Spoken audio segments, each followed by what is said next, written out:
It was popping, YouTube. Let me just say, it's a good day, baby.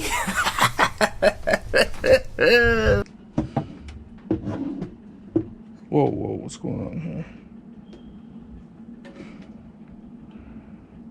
Whoa, what is going on here? Or is there just an exposed cable? So real quick, I just spoke to Audio-Scape. It wasn't a big issue. Basically, the panel on the bottom during shipping, I guess flexed probably from all the driving because it came all the way from Florida, and I live in New York. So the cable, the way that they do it, they keep it extra long so that just in case that it needs to get serviced, it just makes it easier. So I guess it kind of slipped underneath it. I just grabbed my toolkit, like a screwdriver, opened it up, just pulled the cable. It was easy. I ain't your man, but I do what he won't. Drip you in designer like I'm the hanger's on. You don't know your value the way that I know. This is our secret, so don't tell him. I ain't your man, but I do what he won't. Drip you in designer like I'm the hanger's on. You don't know your value the way that I know. This is our secret, so don't tell him. I ain't your man, but I do what he won't. Drip you in designer like I'm the hanger's on. You don't know your value the way that I know. This is our secret, so don't tell him.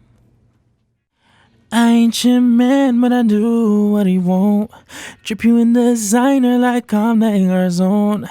You don't know your value the way that I know. This is our secret, so don't tell him. I ain't your man, but I do what he won't. Drip you in designer like I'm the hanger's on. You don't know your value the way that I know. This is our secret, so don't tell him. I ain't your man, but I do what he won't. Drip you in designer like I'm the hanger's on. You don't know your value the way that I know. This is our secret, so don't tell him. So far my experience with it has been absolutely amazing. Let me just say that this is also coming from a person that I primarily use opto compressors like LA2As, CO1Bs when I'm tracking vocals, basically because of the simplicity of it. See, when I'm tracking vocals, I don't want it to be super squashed already. I want to be able to do that in post. When I'm tracking, I kind of just want things to be leveled, and that's primarily what I use it for, to make sure everything is leveled, nothing is clipping, that kind of stuff. Also like it because of what it does. It's reducing dynamic range, right? So, you know, the singer, if he's getting too loud, it's gonna tame him. If the singer's too quiet, it's gonna bring those nuances into the forefront. So in saying that, I'm insinuating that I do have a little bit of a bias when it comes to opto compressors. So the first compressor that I used, using that optical style of compression, specifically on the LA2A, where you got the gain reduction and then you got the gain to bring it back, the makeup gain. It was on a distressor. You know, the distressor has an opto mode, and when I first started engineering, it was one of the things that, like, it was a go-to for me every time I was recording these rap vocals for these labels and whatnot, because it just made sense. It just always worked. I didn't have to spend too much time tweaking things because I knew in post that was all gonna get done anyways. So for me, it was just more of a point of I just want this to get tracked really, really, really well, so I don't have to worry about these kind of things. So I've been specifically eyeing the Audio-Scape for a minute, and you know, you might ask why I went with this over a Warm Audio WA2A. And the answer is simple. It's just, for one, I like the way that this looks. Two, I think this sounds better. I think this has more of a 3D kind of effect to the way that it sounds. I just feel like this is just a step above that. So optical compressors, the thing that primarily has to do with the sound is the optical cell and the transformer, and I believe this one uses a Cinemec transformer, just like the WA2A, for example, but they make their own opto cells. I just think the quality here is noticeable.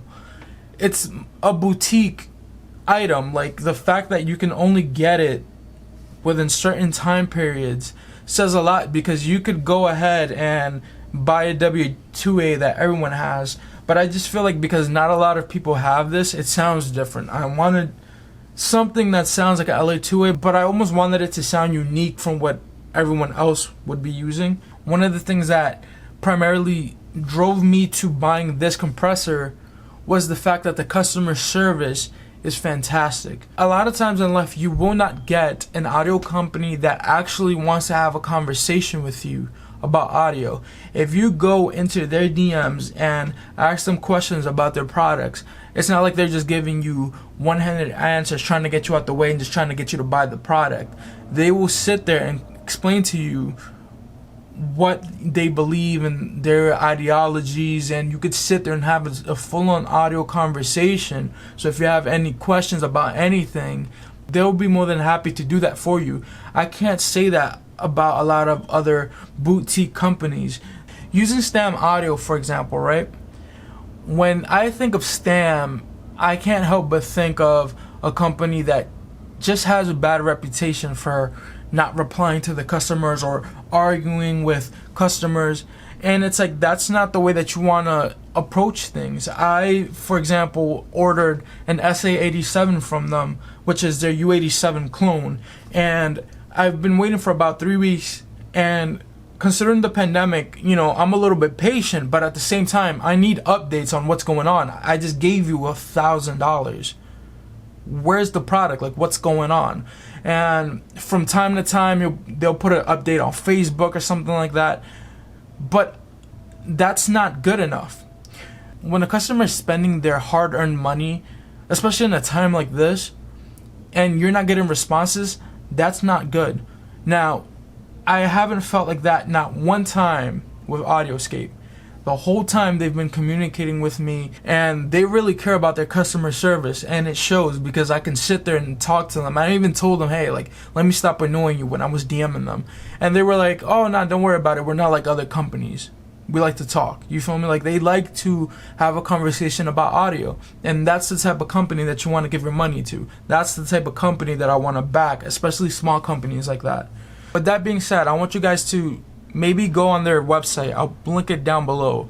And I also want you guys to maybe follow them on Instagram and ask them questions, because they will respond. And I'm not sponsored by them. I didn't get this for free by them or anything like that. But, you know, I do really have a lot of respect for the way that they manage that company. And that alone will keep me coming back and buying whatever product they put out. At this point, I think I want everything in their lineup, like, to be completely honest, just because it was so seamless. Even when I buy things from like Warm, there's like this feeling of like, this is being mass produced. Maybe the quality control isn't as high. With that being said, I would love for you guys to leave a thumbs up if you like the video, and so this spreads, because I want people to be more aware of this company, Audio-Scape. And if you dislike the video, please let me know. And yeah, just leave comments. Let me know what you guys think. You know, I'll leave their socials below. I'll leave my social below. And, you know, thank you guys for watching. I hope you guys come back. And if you guys subscribe, I would appreciate that as well.